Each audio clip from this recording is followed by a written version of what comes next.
Our Prime Minister Shri Narendra Modi ji, a couple of years back, he had given us the challenge to create a world-class factory here.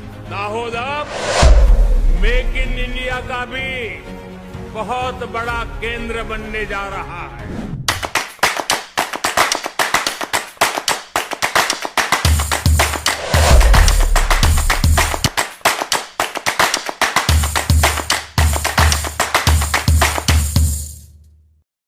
So within a very record time, this world-class locomotive factory has been established here. The factory is really of very high standards. The locomotive that is going to be produced here is a 9,000 horsepower locomotive, one of the most powerful locomotives in the world.